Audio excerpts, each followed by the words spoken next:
Alright, got a new project I'm going to start soon. This is going to be a diesel heater kit for my outbuilding, which I am heating currently with a ventless propane heater. More than enough heat, but having a moisture issue inside the building, so going with an isolated dry heat system. Um, these are all Chinese made diesel heaters. You've got the heater unit here. This is a power supply picked up separately. Cord in to make up my own power cord for the power supply. Wiring harness. This is the power head control unit for the heater itself. A remote control keychain key fob deal to turn it on remotely.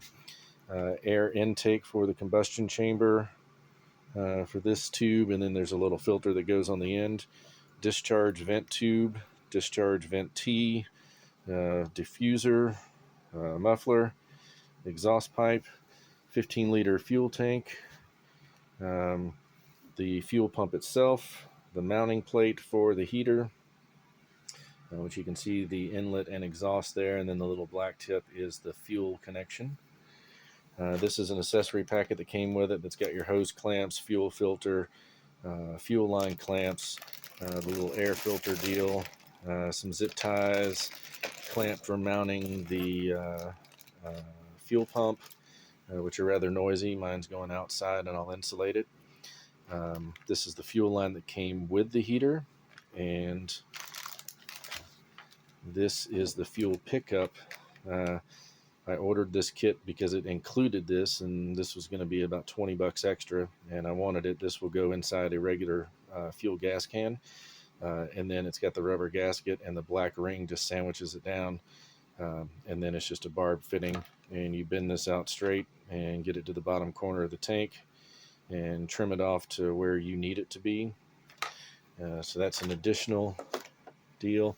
The fuel tank came with its own little bung port that goes either here, or there's another one of those on the other side, depending on how you want to mount your fuel tank. I purchased additional fuel line, and then it's got some rubber fuel line connectors with more hose clamps and all in this kit. That was about $12. And then this is a handy primer, and it's going to go just after the fuel tank, and a shutoff line that I'm going to put in there so I can prime the entire fuel line without having to use the little pulse pump that runs the unit to do the priming, because with a long line that can take a very long time. And so that's my plan. And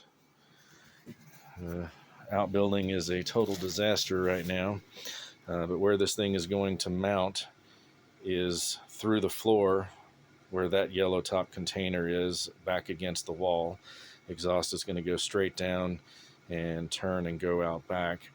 The heater is going to be mounted down there. Discharge is going to go this way, and I'm going to install the T, have the T blowing out this way along the floor, and the flex line is going to come up, out, and I'm going to put a connector or a clamp for the hose there, and put the little diffuser on this side, so I can kind of point it back over towards the middle of the room as well.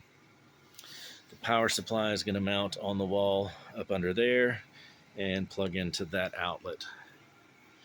The fuel line, fuel tank, and fuel pump are all going to be outside. There's a small back deck that I built back there for my air compressor and all, and it's going to be mounted on a post there, so it's easy access to fill it up. And the fuel tank, or fuel pump, is going to be underneath the building, insulated and wrapped and suspended, where you don't get the vibration from the pulses on them, because they're a little noisy and bumpy. But that's going to be total dry heat in here, so the heater there I will not have to run any longer, and propane puts about 15% moisture back in the air. So out here I have in the past had to continuously run a dehumidifier, and going to get away from doing that and just have the dry heat, and only keep it above freezing out here anyway, unless I'm in here working. So these things are very efficient, and hopefully it's going to work out good. I'll keep you posted.